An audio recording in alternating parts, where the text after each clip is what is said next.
Bismillahirrahmanirrahim. Assalamualaikum warahmatullahi wabarakatuh. Alhamdulillahirabbil alamin wassalatu wassalamu ala asrofil anbiya'i wal mursalin sayyidina Muhammadin wa ala alihi washabbihi ajmain amma ba'du. Pertama-tama yang saya hormati Bapak Profesor Haris Supratno selaku Rektor Universitas Hasyim Asy'ari, Bapak Jasminto MPD MAG selaku Dekan Universitas Hasyim Asy'ari. Kemudian yang saya hormati Ibu Khairul Idawati selaku Kaprodi Universitas Hasyim Asy'ari dan juga penemu metode pasti baca, pasti literasi beserta Bapak Hanifuddin. Dan yang saya banggakan kedua orang tua saya yang selalu mensupport saya dari saya lahir hingga saat ini, dan beserta teman-teman saya yang selalu menemani proses belajar saya di pasca sarjana ini. Di sini perkenankan saya untuk mempresentasikan peta imajinasi saya dengan judul yaitu tokoh yang sangat terkenal di dalam dunia Islam, terutama di Indonesia. Beliau juga adalah seorang pejuang asal dari Keras yang bertepatan berada di kota Jombang. Beliau adalah Kiai Haji Hasyim Asy'ari yang sekaligus pendiri Nahdlatul Ulama dan pendiri Pondok Pesantren Tebu Ireng Jombang. Beliau sendiri adalah anak dari Kiai Haji Asy'ari Keras. Di sini saya akan menjelaskan beberapa peta imajinasi yang saya buat, yaitu tentang Kiai Haji Asy'ari, yaitu yang pertama biografi, kemudian karya-karya atau kitab-kitab yang pernah beliau buat, kemudian kiprah beliau di masa penjajahan karena beliau itu hidup pada tahun 1800 hingga tahun 1900 pertengahan. Jadi beliau itu melewati masa-masa penjajahan Belanda dan juga Jepang. Dan kemudian yaitu karya-karya dan kiprah beliau pada saat zaman-zaman penjajahan dulu, dan yang terakhir yaitu beliau itu juga sebagai tokoh yang menjaga tradisi yang ada di Indonesia, tradisi-tradisi Islam yang ada di Indonesia. Yang pertama yaitu biografi beliau. Biografi beliau yaitu beliau pertama dilahirkan yaitu pada tanggal 14 Februari tahun 1871. Kemudian hingga umur 7 tahun beliau itu dididik oleh kakek dan ayah beliau Kiai Asy'ari dan kakek beliau yaitu Kiai Usman. Kemudian pada umur 15 tahun beliau itu tidak langsung memondok atau menempuh pendidikan pesantren pada saat itu karena beliau itu dididik langsung oleh itu kakek dan orang tua beliau yang notabene juga seorang kiai dan memiliki ilmu yang mumpuni. Bahkan pada umur ya masih terbilang kecil, mungkin kalau sepantaran kita itu umur SD, beliau itu sudah mengajar santri-santri dari Kiai Haji Asy'ari, Kiai Asy'ari Keras. Kemudian beliau itu mulai menempuh pendidikan pesantren pada umur 15 tahun. Yaitu yang pertama, beliau itu mondok di Panji Siwalan, Sidoarjo. Kemudian beliau itu menempuh pendidikan pesantren yang kedua itu ya di Tambak Beras, kemudian Langitan, Cempoko, dan Sarang. Kemudian beliau itu setelah menyelesaikan pendidikannya di Indonesia, khususnya di Pulau Jawa, beliau itu melanjutkan pendidikannya di Mekah bersama Kiai Ahmad Dahlan. Setelah itu beliau pergi haji dan sekalian menuntut ilmu di sana. Nah, kemudian beliau itu melanjutkan pondoknya di sana. Dan beliau itu wafat pada tanggal 25 Juni 1947, atau jika dihitung menggunakan kalender Jawa itu pada tanggal 7 Jumadil Akhir.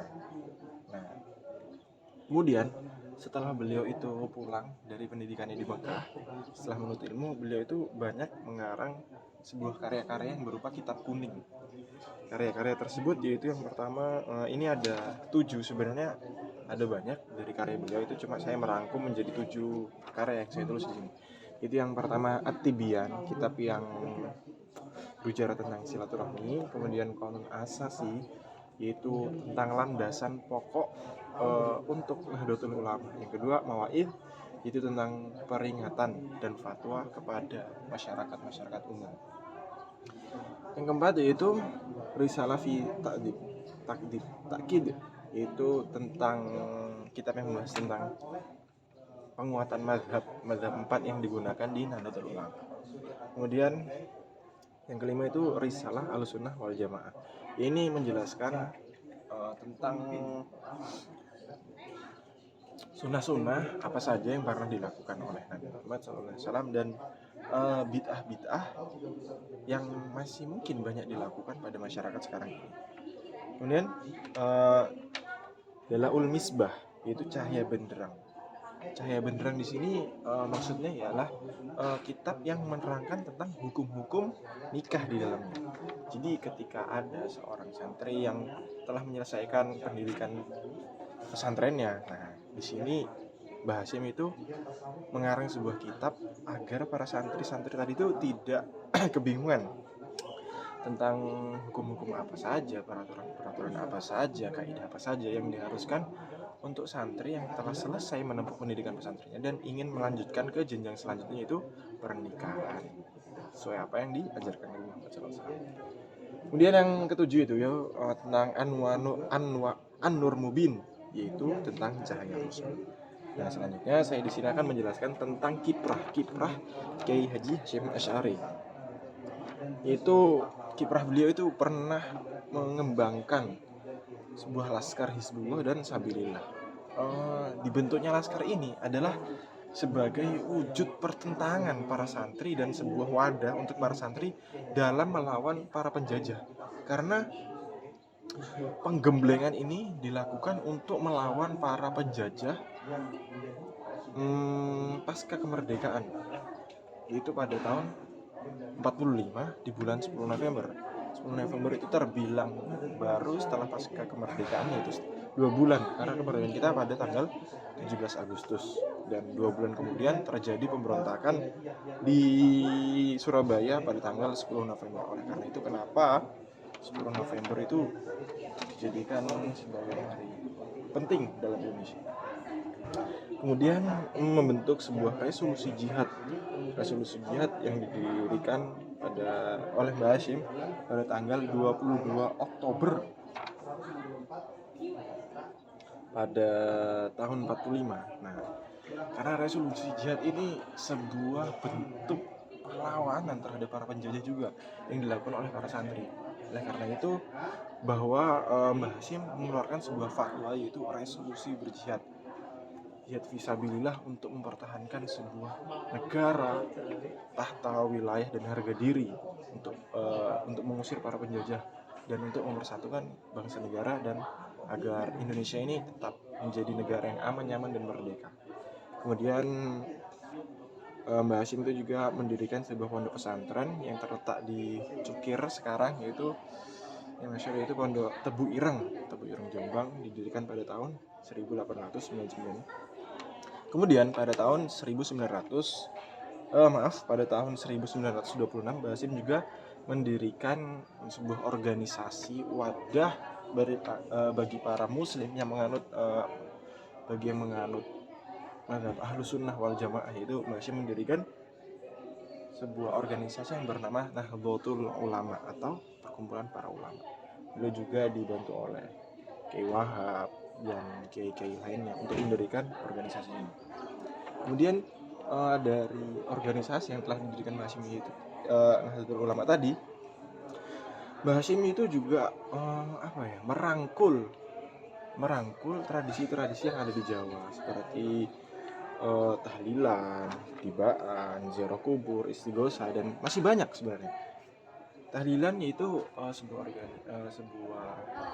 tradisi di mana orang-orang itu melakukan kirim doa kepada para arwah, keluarga atau leluhur yang sudah meninggal. Jadi melakukan perkumpulan, dan di dalam perkumpulan itu diadakan sebuah majelis mendoakan sesama keluarga atau umat muslim kita sekalian.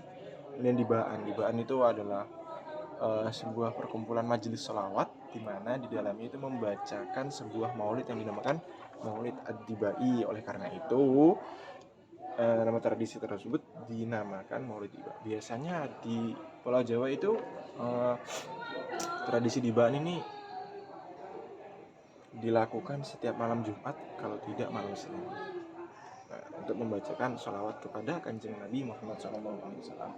Kemudian yaitu istighosah. Istighosah itu ada pada zaman Orde Lama sebenarnya, karena pada masa itu pemimpin kita, Presiden Soeharto, itu dianggap terlalu memiliki keputusan-keputusan yang sangat keras terhadap rakyat. Karena itu Presiden Soeharto itu dianggap sebagai presiden yang memiliki tangan besi. Karena itu para ulama-ulama pada saat itu mendirikan sebuah majelis istighosah atau memohonkan pertolongan, perlindungan kepada Allah daripada para pemimpin yang memiliki tangan besi tadi. Ini juga menjadi tradisi yang dilakukan sampai sekarang umumnya. Bahkan tidak hanya masyarakat pesantren saja, namun sudah menjadi sebuah tradisi yang dilakukan oleh masyarakat umum sekalian. Kemudian yang terakhir yaitu ziarah kubur. Ziarah kubur adalah kegiatan yang biasa dilakukan ketika, yang saya lihat di tradisi yang ada sekarang itu, ketika menjelang bulan puasa dan menjelang bulan Syawal atau memasuki hari raya Lebaran, Idul Fitri. Nah, kita itu melakukan tradisi itu bukan semata-mata untuk menyembah kuburan atau menyembah orang yang sudah meninggal, itu bukan. Kita melakukan itu sebagai penghormatan kita terhadap orang-orang tua kita yang pernah mendidik dulu, juga sebagai penyadaran untuk diri kita, melihat diri kita bahwa sebaik-baik apapun kita, sebanyak apapun harta benda yang kita miliki, bahwa nanti kita juga akan berakhir di kuburan, sebagai pengingat kematian juga. Nah, demikian sedikit yang saya sampaikan berkaitan tentang tokoh penting dalam Islam. Bahkan beliau adalah tokoh revolusioner, yaitu Kiai Haji Hashim Asy'ari. Demikian yang dapat saya sampaikan, kurang dan lebihnya mohon maaf. Semoga dapat bermanfaat bagi siapapun yang melihat atau menonton video ini. Kurang lebihnya mohon maaf. Wassalamualaikum warahmatullahi wabarakatuh.